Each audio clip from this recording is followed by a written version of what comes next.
And what it does is it reminds you that the gospel is not this one-time experience, but it's a lifetime experience.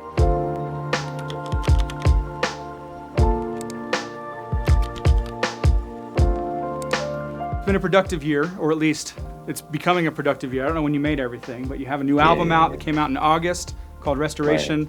Right. Only Human's my favorite track on there. Thank you. Second verse, man, I loved it. New book comes out October 13th, which I think is today, the day this video comes out, but if not, October 13th. Yeah. It's called I Am Restored, How I Lost My Religion But Found My Faith. And then Jackie was just telling me that you've also been doing masks for prisoners and distributing sinks in Atlanta for homeless people. Like it's a whole thing. It's not just a book and an album, but it's a whole trying to change the world, man. I love that. So the Restoration album and the book I Am Restored really talk a lot about mental health. Can you just a real quick timeline of what the last 6 or 7 years have been for you? You know, from your rise to what that led to and where we're at today. Yeah, I mean, sheesh. I mean, a lot of it is me doing what I thought, the best I could to be a good steward of everything that God put in front of me. But at the same time, realizing, I experienced a lot of disappointment, a lot of failed expectations, which drove me to some dark places mentally and emotionally, and brought up a lot of past traumas from my childhood that made everything difficult to deal with. I think the issue is when you have childhood traumas, you don't learn how to deal with failed expectations and disappointments the way that most people in secure environments do. And so because of those things, I just didn't know how to cope with a lot of the failed expectations, a lot of people turning their back on me, and it led me to a dark place mentally and emotionally and spiritually. And it's been just a journey to get back to that place, which has forced me to be very intentional about my mental health, very intentional about therapy, about prayer, meditation, about studying, who God is and who God says I am. With Gravity, you were the top of the charts, you start opening up all these doors for your career, all these things you've been dreaming about since you were a little boy coming true, And then, you talk about in the book, you start self-medicating with alcohol and get a prescription for pills, and then, your relationships start falling apart and your career becomes a burden. When for you and you're in that journey, where did you look at yourself and realize, something's wrong? Yeah, the hard part for realizing that was the whole spiritual institution that I had come to believe in showed me some of its darkness, and I didn't know what to do with that. So for me, I was like, I didn't think of it as like, well, this is people who are failing, not God. So in me, the whole institution crumbled, and I said, well, if it's all a farce, then what am I doing? Why am I fighting so hard? So it was a place of like trying to reconcile what was up and what was down, what was right and what was wrong. I struggled to even, understand what morality was, because everything was so convoluted. And I think it honestly, it wasn't until I was so broken and so downcast that I didn't have anywhere to go but God. It was like, I don't know where else to go. And that's when I realized, okay, it wasn't that I had an awakening and said, oh, I'm in a dark place. It was more me being so destroyed mentally and emotionally and spiritually that I said, okay, let me go to God. And then when you go to God, you see the light and you're like, oh my God, I was in a dark place. That's kind of how it happened for me. As I was reading your book, I kept thinking about how much identity it was in there. You're trying to figure out your identity as a man, as a father, as a Christian. You were held up as this example by white conservative Reformed Christians of, look how Christian he is. You wrote in the book that people loved your opinions and not your essence. They loved your rhymes but not your blackness. And what did that do for your identity? What did that do to your security within Christ?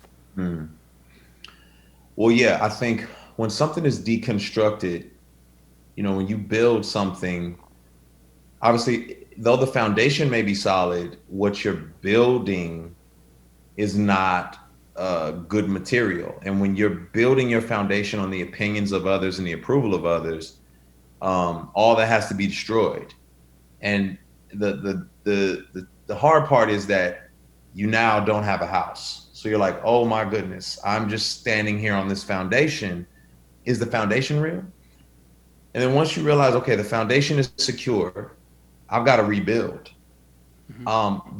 The blessing in the rebuilding is that you're more confident in the structure now. Now you're like, okay, this is who God says that I am, not what this kind of context says that I am. And it's hard, man, when you because you're a kingdom within a nation, and when the nation Mm-hmm. says, no, this is how the kingdom should look, it's difficult.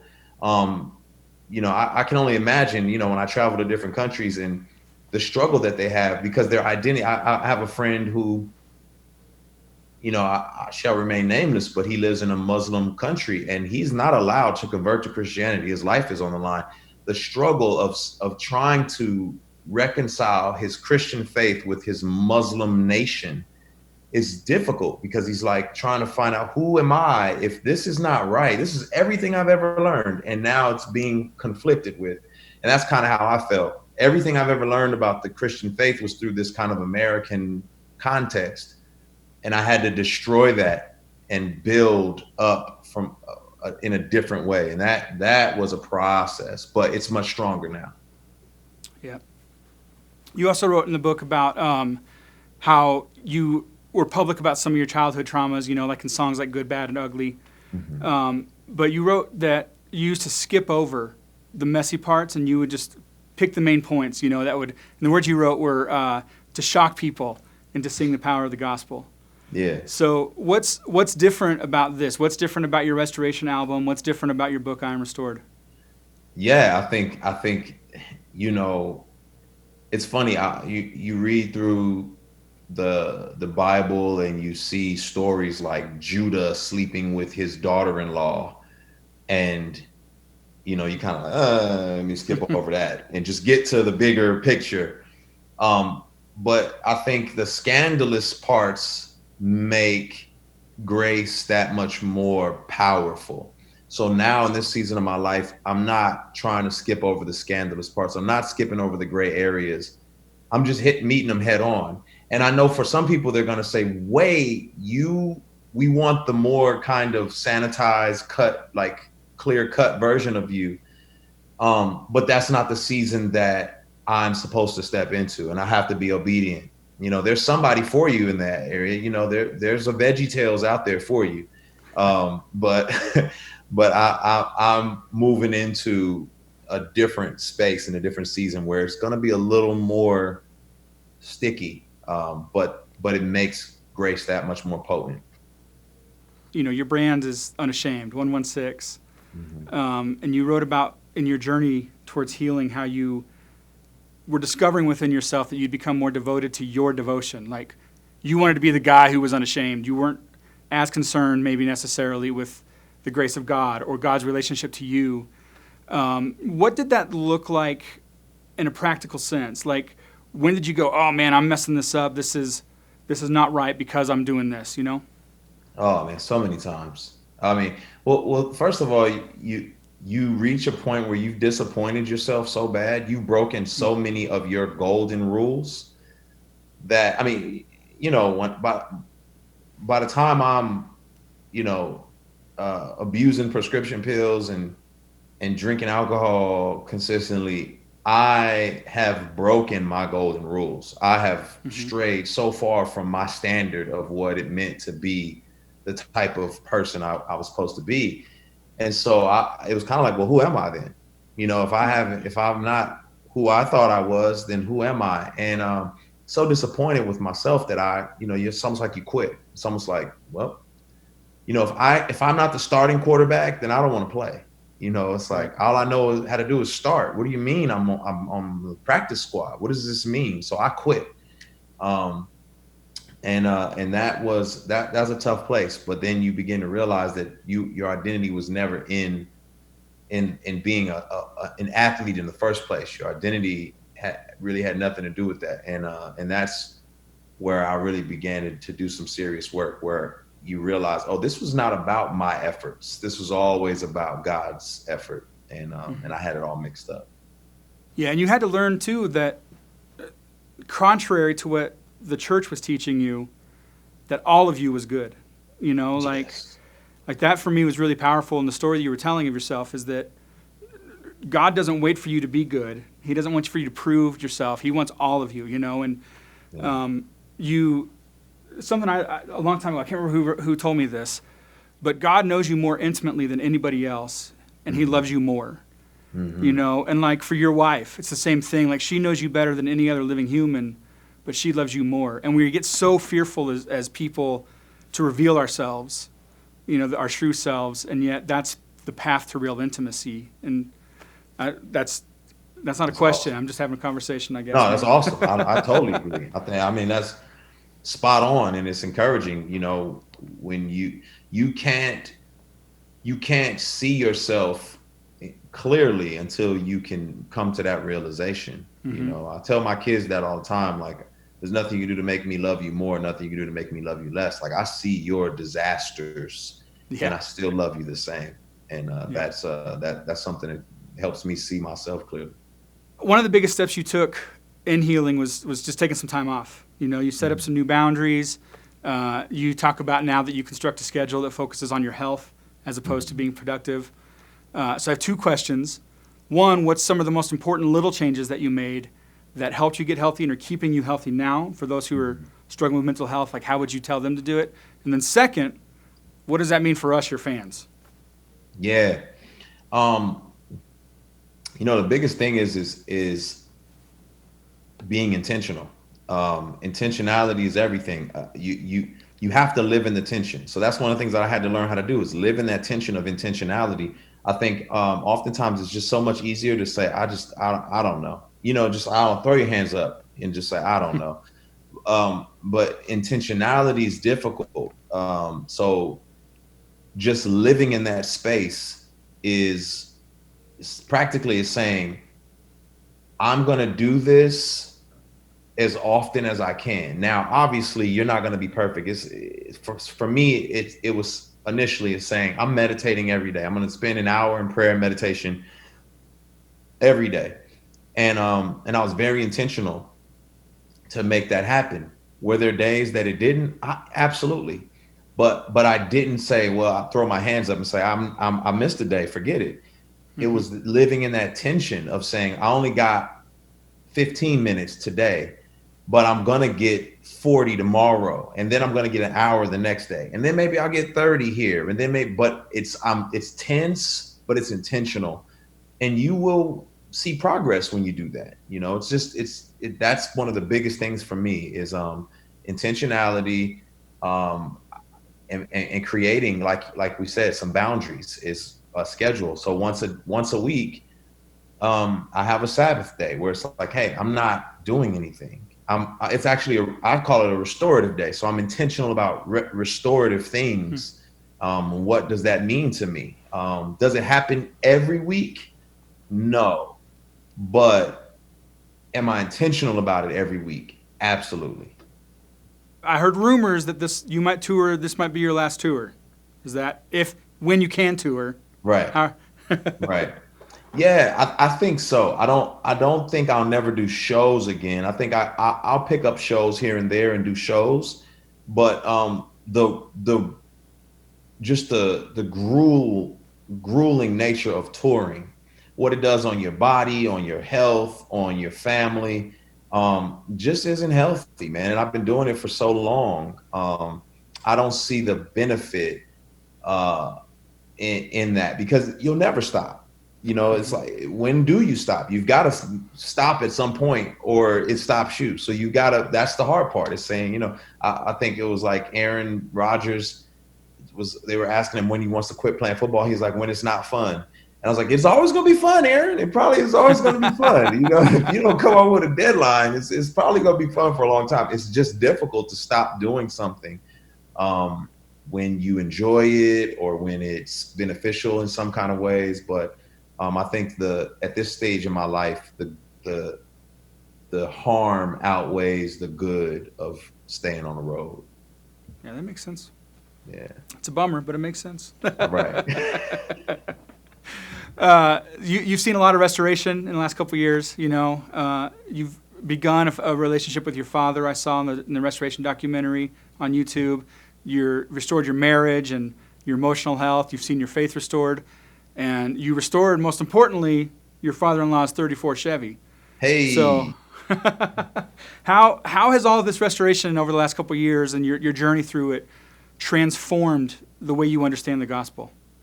Oh man, those things are stones of remembrance, and when I say that, I mean like they're these marks that restoration is possible, and what it does is it reminds you that the gospel is not this one-time experience, but it's a lifetime experience. It's something that you need every day. It's a process. So I can put some restoration into that 34 Chevy, but it's not as if I get it fixed and painted and then that's it. It's done. It's gonna need work as long as time continues, and that's us, and that's the power and the process of the gospel, is that it begins to work in us, but it continues to work in us. You know, it's not, you know, just the ticket into the house. It's the whole house, and the house is constantly going to need maintenance and work. You're living in your dream house, but you're going to have to work on that, and we need that for our entire lives. And so that's that's the beauty of it for me, is just knowing that I can trust in this, in the beauty of this grace consistently and continuously. What words of encouragement do you have for someone that right now is in the middle of struggling with faith, struggling with mental health, struggling with addiction, whatever it may be? Yeah, that's good. I think the biggest thing I would say is that for every circumstance that is defeating and debilitating that we experience, there's a promise we can hold on to. And I think oftentimes when it comes to depression or anxiety, when it comes to crisis of faith, we are struggling with a belief that everything is out of control, that there's no sense of control, that it's chaotic and there's no hope in the midst of it. And then God just kind of is trying to help us understand that this chaos that we're currently experiencing is actually purposeful, and it's actually not out of control. It's controlled and useful. What it's useful for, we may not fully understand. Why are there winds and waves? I don't know. This is why the storm is here. But God knows, and he's like, oh, because I'm going to walk on this water to prove a point down the line. Why are you in captivity for 70 years in Babylon? You have no idea. But I know the plans that I have for you, plans for a future and a hope. And so I would just encourage people in the midst of their chaos that there is hope and God is still in control. The biggest thing I would say is that the tomb is empty.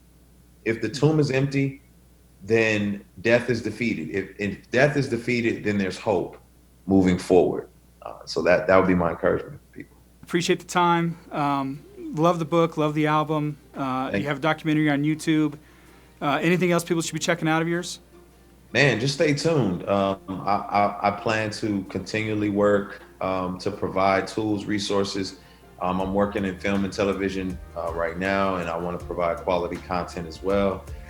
So just stay tuned. There'll always be something on the horizon. Even if I don't pull up in your city and do a live show, I'll have something for you. Excellent, man. Yeah. We'll be praying for you and with you. God bless everything you're doing. Appreciate you. God bless. Thanks for watching this episode of Can I ask you something. We're working on more videos of personal stories and expert opinions that help you apply your faith in all of life's circumstances. Way Nation is a crowd-funded nonprofit that creates fun and meaningful blogs and videos and podcasts that give you a confident and joyful faith. You can see all of our work and lend your support at waynation.com.